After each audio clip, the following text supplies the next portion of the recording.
मैं और मेरा परिवार इस दौर से गुजर रहा है कि पिछले 3 महीने से शायद ही हमने कभी 2-3 दिन से खाना खाया होगा। पहला झूठा मुकदमा उसी जगह से दर्ज हो जाता है और वहाँ पे रोहित गोदारा गैंग से जोड़ दिया जाता है भाई साहब को। काले शीशे की कैंपर गाड़ी, सिविल वर्दी में लोग और आगे पीछे गाटर लगी हुई। मैंने उनको प्यार से रुकाने की कोशिश की, भाई ये कौन है, तो मेरे ऊपर गाड़ी चढ़ा देते वो लोग। 2016 के अंदर मैं पुंछ राजौरी के अंदर सर्जिकल स्ट्राइक के अंदर as a gun position officer था और मैंने रात के अंदर पाकिस्तान के अंदर 16,000 गोले दागे। बोला एसपी साहब और आईजी साहब का आदेश है, आपके भाई का हाथ पैर तोड़ के इसको जिंदगी भर चलने लायक ना छोड़ने का आदेश है। और आज मेरा परिवार सुरक्षित नहीं है और ये पुलिस प्रशासन और ये नेता लोग एक आर्मी अधिकारी को इस हद तक मतलब परेशान करेंगे, ये मैंने तो कभी जिंदगी में सोचा ही नहीं था। लेकिन अब आज मैं ठोकरें खा रहा हूँ तब मेरे को पता चल रहा है। बिना पैसे खर्च किए घर बैठे कमाए 1500 रुपए प्रतिदिन। बस डाउनलोड करें बैंक साथी ऐप। फ्री ट्रेनिंग लेकर कमाना शुरू करें। बैंक साथी से जुड़कर 15 लाख लोगों के सपने हुए पूरे। अब बारी है आपकी। Rex pipes and cables presents झलको बीकानेर। राम जी, मैं महादेव और आप सबरू स्वागत है झलको बीकानेर पर। आज अपने देश ने आजाद होया ने 79 साल हो चुके, लेकिन आज जी को मामलो आयो है, वो मामलो देख रहे शायद ये लाग रही है शायद देश तो आजाद हो गयो लेकिन ये देश रा नागरिक आजाद होया या फिर कोनी। लेकिन अब नागरिक ही नहीं बल्कि अपने देश री रक्षा करने वाला वे फौजी भाई भी जद इन न्याय रे दरवाजा रे सामने बार बार ठोकर खा रहा है, न्याय री भीख मांग रहा है, तो फिर आप सोच रहे देखो कि आजाद देश क्या बता सकते। आज मैं जी के मामले की बात कर रही हूँ, कोई छोटा मोटा मामला नहीं है। अपने सागे जी का भाई साहब मौजूद है, एक आर्मी सू अफसर है, एआईजी पद सू रिटायर्ड होड़ा है, यानी कि फौज रे माइन है और वह भी आर्मी रे माइन सब ऊंची रैंक पर। हाँ, और बैठे सू अपने देश री सेवा करते हुए रिटायरमेंट भी ली और अब जगह जगह पर कानून रे सामने और कानून रा जगह अधिकारी है बारह सौ एक न्याय री उम्मीद लिया, न्याय रे वास्ते जगह जगह भटक रहे, लेकिन आने न्याय कौन मिल पा रही है। आज जब दारो कॉल आपने कन आयो तो आप कने पहुंचे हाँ कि आखिर के कुछ बातचीत हो रखी है। एक फौज रे मायने इतना शानदार रैंक पर अफसर रेड़ा आज आपने क्यों याद कर ले, आखिर एडी के कुछ वजह रही है। शायद वह वजह कोई बड़ी ही रही हुएला जब आज आपने कॉल कर बुलाया। फिलहाल मैं ई टाइम बीकानेर जी को मुख्यालय है, कार्यालय जिला कलेक्टर बीकानेर के ठीक सामने मौजूद हूँ और अठाई फौजी साहब अपने सागे मौजूद है। मैं बातचीत करूंगा फौजी साहब की आखिर के कुछ बातचीत है, क्यों आपने बुलाया। सबसे पहले तो फौजी साहब आप झलको बीकानेर पर बहुत बहुत स्वागत है। जय हिंद सर, मैं आपका आभारी हूँ कि मैंने आपको कॉल करके यहाँ बुलाया। पिछले 3 महीने से मेरी जो दिल में पीड़ा है और जहाँ जहाँ मैं दर दर न्याय के लिए ठोकर खाया है, मैंने ये कभी नहीं सोचा था फौज के अंदर 20-21 साल मेरी जान की परवाह ना करते हुए इस देश की सेवा की है। मुझे ये पता नहीं था कि एक दिन मेरे को भी न्याय के लिए, मैंने कभी नहीं सोचा था। मैं पुलिस प्रशासन और भारतीय जो संविधान है उसके ऊपर मेरा अटूट विश्वास है। मैं कभी कोई गुंडागर्दी या इस टाइप की हरकतों के बिल्कुल खिलाफ हूँ। लेकिन आज मैं और मेरा परिवार इस दौर से गुजर रहा है कि पिछले 3 महीने से शायद ही हमने कभी 2-3 दिन से खाना खाया होगा और कोई हमारा अपराध नहीं है।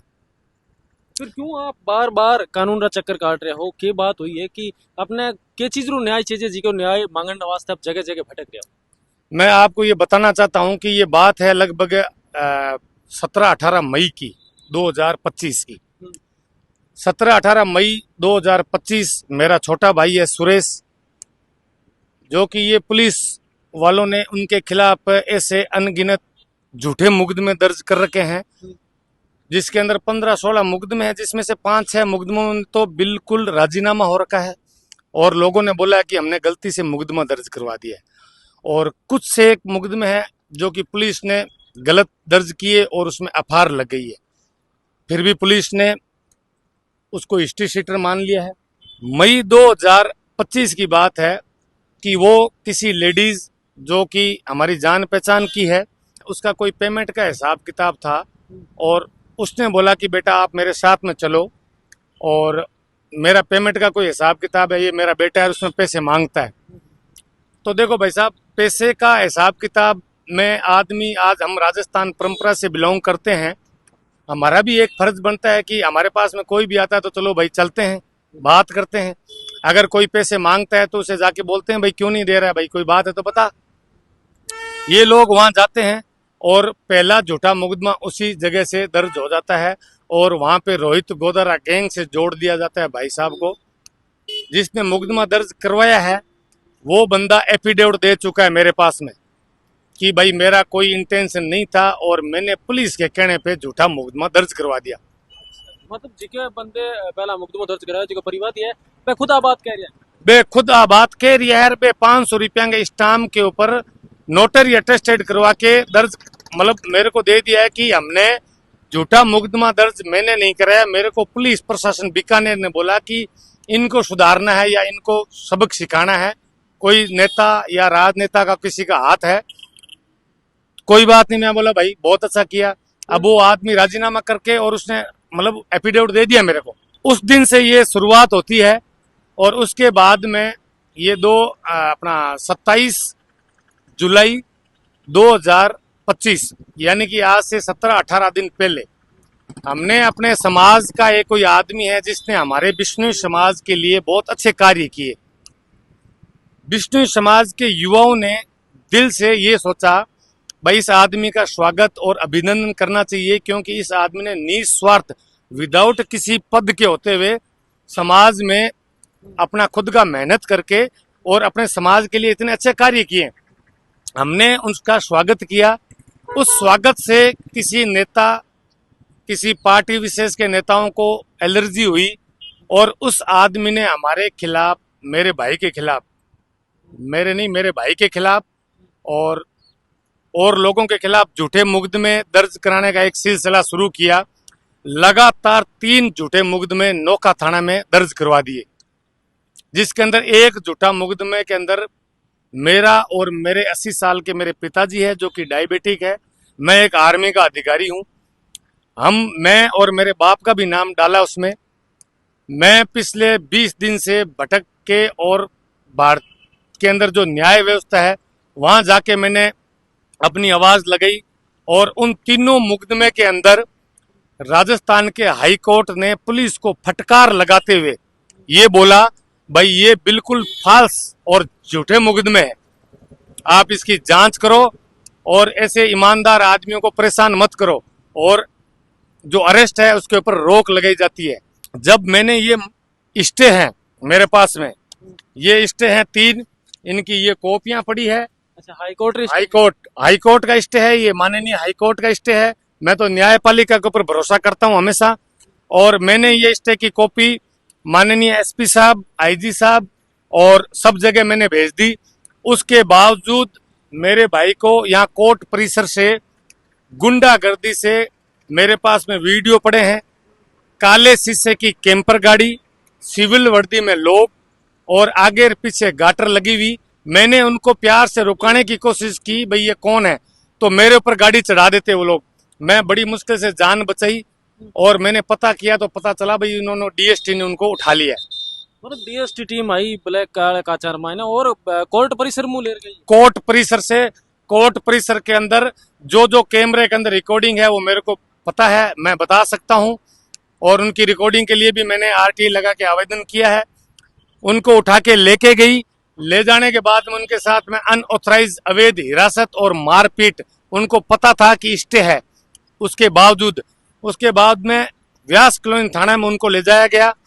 वहां पे यहाँ बीकानेर के अंडर ट्रेनिंग आईपीएस है, उनसे जाके मैंने मेरे रैंक और मेरा परिचय दिया और उनको मैंने स्टे की कॉपी दी।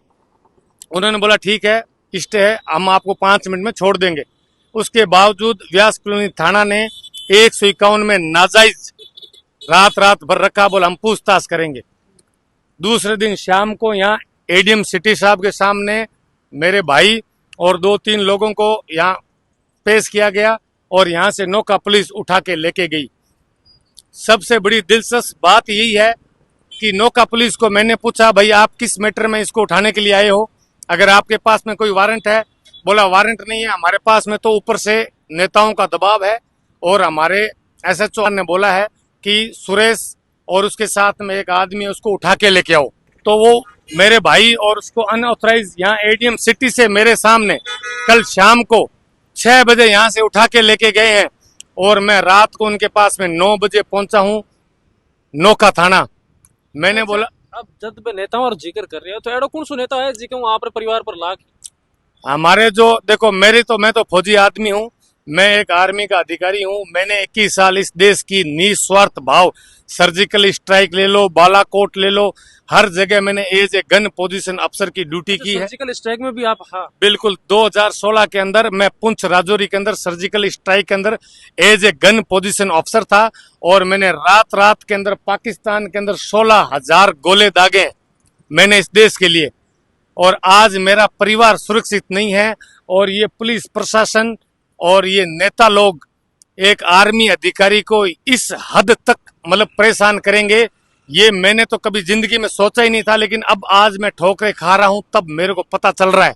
और इन्होंने एक 2024 का झूठा प्रकरण जिसके अंदर मेरे को बोला गया कि आपको साहब आपके भाई को 2024 अक्टूबर का एक मैटर है उसमें उठाया है और उसके अंदर ये नामजद मुजरिम है, उसकी मैं FIR भी लेके आया हूं।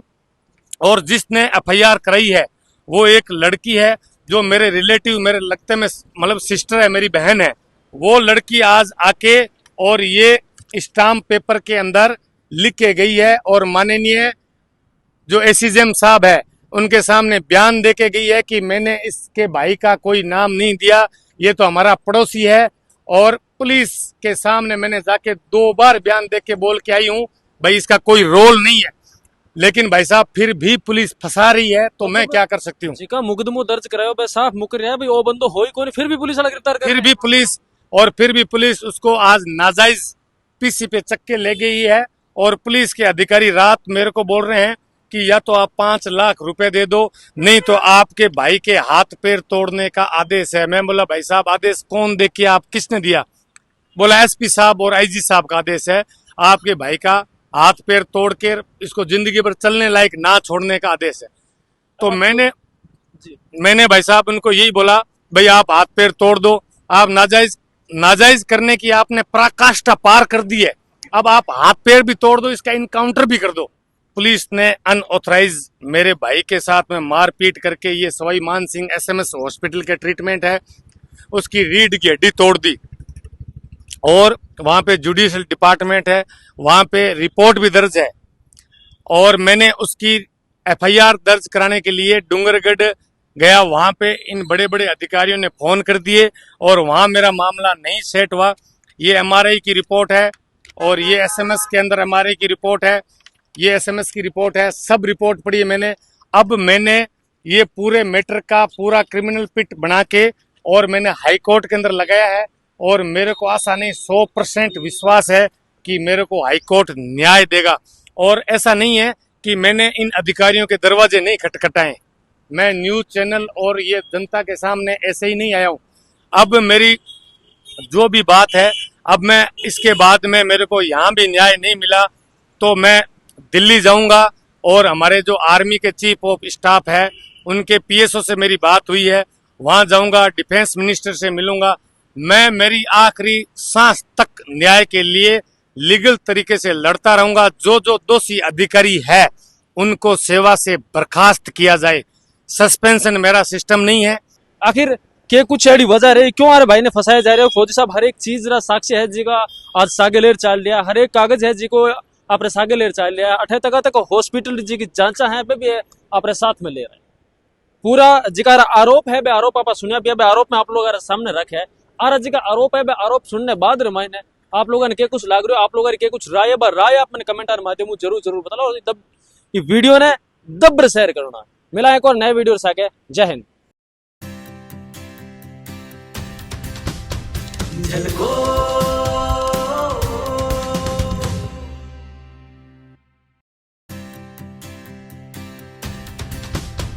झलको